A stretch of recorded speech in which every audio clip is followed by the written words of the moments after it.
Good morning, students. We are going to move on the third unit in the subject of practical auditing. The topic is disqualification of an auditor. So auditor அப்படின்னா யாருன்னு நமக்கு தெரியும். அந்த ஆடிட்டரோட disqualification அப்படின்னா என்னென்னா, யாரெல்லாம் ஒரு கம்பெனியோட தணிக்கையாளராக ஆக முடியாது அப்படிங்கிறத என்ன பண்ண போகிறோன்னா நம்ம இப்போ பார்க்க போகிறோம். யாரெல்லாம் ஒரு கம்பெனியோட ஆடிட்டராக ஆக முடியாது. According to the section 226 subsection 3 and 4, இந்த செக்ஷன் தான் என்ன பண்ணுது அப்படின்னு சொன்னாக்கா, ஒரு ஆடிட்டரோட டிஸ்குவாலிஃபிகேஷன் என்ன சொல்லுது, ரெஃபர் பண்ணுறாங்க. ஓகேவா? அந்த section 226 subsection 3 and 4. So first, body corporate கூட்டுறவு அப்படின்னு நம்ம சொல்லுவோம். ஒரு கம்பெனி என்ன பண்ண முடியாது அப்படின்னு சொன்னாக்கா, ஒரு ஆடிட்டராக என்ன பண்ண முடியாது, ஆக்ட் பண்ண முடியாது. ஒரு பாடி கார்ப்பரேட் என்ன பண்ண முடியாது, ஒரு நிறுவனத்தோட ஒரு நிறுவனத்தோட ஆடிட்டராக என்ன பண்ண முடியாது, ஆக்ட் பண்ண முடியாது. சரிங்களா? Number 2, an officer or an employee of the company. ஒரு நிறுவனத்தோட ஆஃபீஸர்ஸ் இல்லை அப்படின்னா அங்கே வேலை பண்ணுற எம்ப்ளாயீஸ், பணியாளர்கள், இவங்க 2 பேருமே என்ன பண்ண முடியாதுன்னா அந்த கம்பெனியோட தணிக்கையாளராக நியமனம் பண்ண முடியாது. இந்த இடத்துல ஆஃபீஸர் அப்படிங்கிறது யார் அப்படின்னாக்கா, managing directors, secretary, whoever it may be, யாரானாலும் என்ன செய்யலாம், இருக்கலாம். மேனேஜிங் டைரக்டராக இருக்கலாம், இல்லை டைரக்டராக இருக்கலாம், இல்லை செக்ரட்டரியாக இருக்கலாம். யாருமே என்ன பண்ண முடியாது அப்படின்னா அந்த நிறுவனத்தோட ஆடிட்டராக அப்பாயிண்ட் பண்ண முடியாது. Second one. ஓகேங்களா? அப்போ third, a person who is a partner or who is in the employment of the company. இப்போ தேர்ட் என்ன அப்படின்னாக்கா, a person who is a partner, ஒரு நிறுவனத்தோட கூட்டாளியாக ஒருத்தர் இருக்கிறாரு அப்படின்னு சொன்னாக்கா அவர் என்ன பண்ண முடியாது, அந்த கம்பெனியோட தணிக்கையாளராக ஆக முடியாது. தணிக்கையாளராக நம்மளை அப்பாயிண்ட் பண்ண முடியாது, நியமனம் பண்ண முடியாது. தென் who is in the employment of the company. இப்போது அந்த பார்ட்னரும் அந்த கம்பெனியோட தணிக்கையாளராக ஆக முடியாது. அந்த பார்ட்னர் கீழே வேலை செய்கிற எம்ப்ளாயி ஆர் ஆஃபீஸர்ஸ் அவங்களும் என்ன பண்ண முடியாதுன்னா அந்த கம்பெனியோட தணிக்கையாளராக ஆடிட்டராக என்ன செய்ய முடியாது, ஆக முடியாது. Fourth one, a person who owes the company more than ₹1000. எந்த ஒரு நபர், அந்த கம்பெனியில் வேலை செய்கிற ஒரு நபர் அந்த கம்பெனியில் 1000 ரூபாவுக்கு மேலே கடன் வாங்கியிருக்கிறாரு அப்படின்னாக்கா அப்படிப்பட்ட அந்த பணியாளர், அந்த பர்சன் அந்த கம்பெனியோட தணிக்கையாளராக ஆக முடியாது. எந்த ஒரு நபர் 1000 ரூபாவுக்கு மேலே அந்த கம்பெனியில்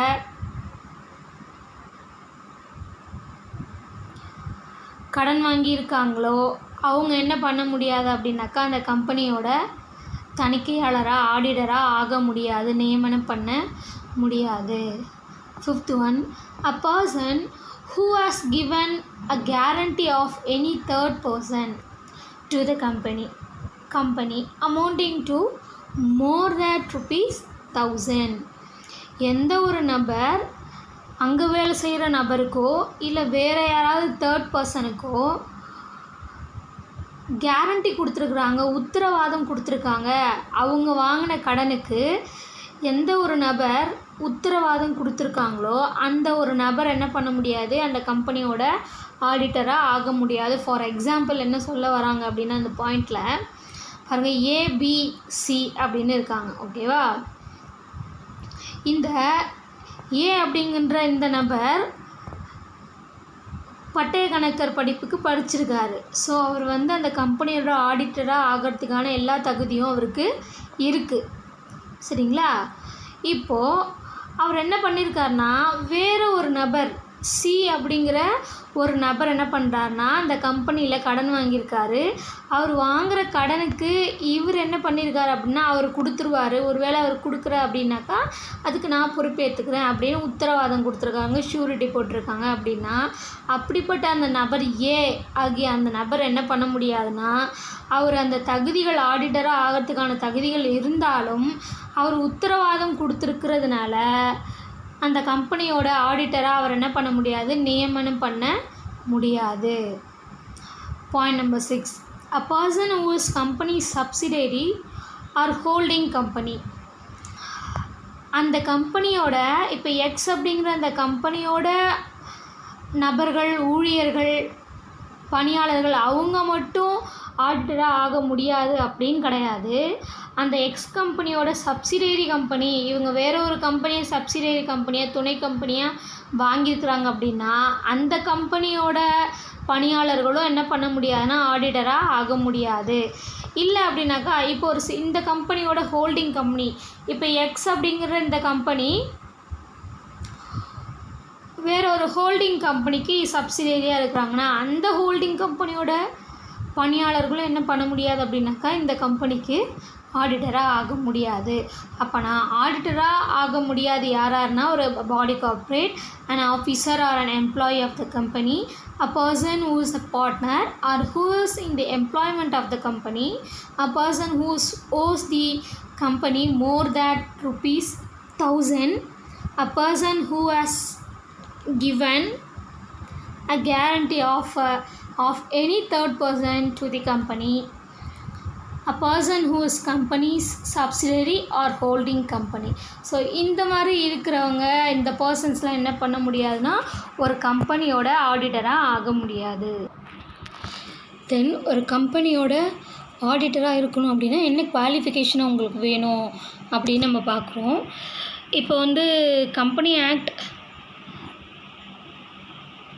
செக்ஷன் 22 படி இந்திய பட்டய கணக்கர் சட்டப்படி ஓகேங்களா, தி இந்தியன் சார்ட்டர்ட் அக்கௌண்டிங் ஆக்ட் 1949 இந்த செக்ஷன் படி, இந்த ஆக்ட் படி யார் சார்ட்டர்ட் அக்கௌண்டன்ட் முடிச்சிருக்காங்களோ அவங்க தான் என்ன பண்ண முடியும், ஒரு கம்பெனியோட தணிக்கையாளராக ஆக முடியும். Qualification 2, according to the certified auditors rules 1961, இது ஒரு ரூல்ஸ், ஒரு சட்டம். according to the certified auditors rule 1961 படி யார் இந்த சர்டிஃபிகேஷன் வச்சுருக்காங்களோ அவங்க மட்டும்தான் என்ன பண்ண முடியும் அப்படின்னாக்கா இந்த சான்றிதழ் பெற்றவங்க மட்டும்தான் தணிக்கையாளராக இருக்க முடியும். ஒரு கம்பெனியோட தணிக்கையாளராக ஆகணும்னா 2, 1 சார்ட்டர்ட் அக்கௌண்டன்ட் படிச்சிருக்கணும், பட்டய கணக்கர் படிப்பு படிச்சிருக்கணும். அவங்க என்ன பண்ணலாம் அப்படின்னாக்கா ஒரு கம்பெனியோட ஆடிட்டராக ஆக முடியும். இல்லை சார்ட்டர்ட் அக்கௌண்டன்ட் முடிக்கல அப்படின்னாக்கா இந்த சர்டிஃபைடு ஆடிட்டர்ஸ் ரூல்ஸ் 1961 அப்படின்ற அந்த சட்டத்தின்படி சான்றிதழ் பெற்றிருக்கணும், சர்டிஃபிகேட் வாங்கியிருக்கணும். அந்த கோர்ஸ் முடித்து அவங்க சர்டிஃபிகேட் வாங்கியிருக்கிறாங்க அப்படின்னாக்கா அவங்க என்ன பண்ண முடியும், ஒரு கம்பெனியோட ஆடிட்டராக இருக்க முடியும். அப்போனா இந்த வீடியோவில் நம்ம என்ன பார்த்துருக்கோம் அப்படின்னா ஒரு கம்பெனியோட ஆடிட்டராக ஆகிறதுக்கு என்ன தகுதி இருக்குது, என்ன குவாலிஃபிகேஷன் வேணும், நெக்ஸ்ட்டு யாரெல்லாம் ஒரு நிறுவனத்தோட ஒரு கம்பெனியோட தணிக்கையாளராக ஆக முடியாது, ஒரு டிஸ்குவாலிஃபிகேஷன் நம்ம பார்த்துருக்கோம். சரிங்களா? ஸோ குவாலிஃபிகேஷனில் முக்கியமாக நீங்கள் படிச்சுக்க வேண்டியது என்ன அப்படின்னா chartered accountant act 1949, certified auditor rules 1961. So chartered accountant act 1949 படி அவங்க என்ன பண்ணலாம் அப்படின்னு சொன்னாக்கா சார்ட்டர்ட் அக்கௌண்டன்ட் முடிச்சிருந்தாங்க, பட்டய கணக்கர் முடிச்சிருக்காங்க அப்படின்னா அவங்க என்ன பண்ணலாம், ஒரு நிறுவனத்தில் தணிக்கையாளராக பணிபுரிய முடியும். செகண்ட் ஒன்று சர்டிஃபைடு ஆடிட்டர்ஸ் ரூல்ஸ் 1961 சான்றிதழ் பெற்ற தணிக்கையாளராக என்ன செய்யணும், அவங்க இருக்கணும். இப்போ இந்த 2 குவாலிஃபிகேஷனுமே இல்லை, அவங்களுக்கு ஏதோ அனுபவம் இருக்குது, இல்லை அவங்க வந்து ஒரு ஆடிட்டர் கீழே ஒர்க் பண்ணியிருக்காங்க, அதனால அவங்களுக்கு தெரியும் அப்படின்னு சொன்னால் என்ன பண்ண முடியாது அப்படின்னா, ஒரு நிறுவனத்தோட தணிக்கையாளராக ஆக முடியாது. அவங்க இந்த 2 சட்டத்தின்படி chartered account act 1949 and certified auditors rules 1961 இந்த 2 படி அவங்க சர்டிஃபிகேஷன் வச்சுருந்தா சர்டிஃபிகேட் வச்சுருந்தா மட்டும்தான் என்ன பண்ண முடியும் அப்படின்னாக்கா, ஒரு கம்பெனியோட தணிக்கையாளராக ஒரு நபர் ஆக முடியும். ஸோ அப்போ உங்கள் தணிக்கையாளரோட தகுதிகளும் தணிக்கையாளரோட தகுதியின்மைகளும் இந்த வீடியோவில் பார்த்துருக்கோம். உங்களுக்கு புரிஞ்சிருக்கும் அப்படின்னு நான் நினைக்கிறேன். ஒருவேளை உங்களுக்கு புரியல அப்படின்னா நீங்கள் என்ன பண்ணுங்கள், என்னை கேளுங்க. ஸோ இல்லை உங்கள்கிட்ட புக்ஸ் இருக்குது அப்படின்னு சொன்னாலும் நீங்கள் அதை ரெஃபர் பண்ணுங்கள். Thank you students.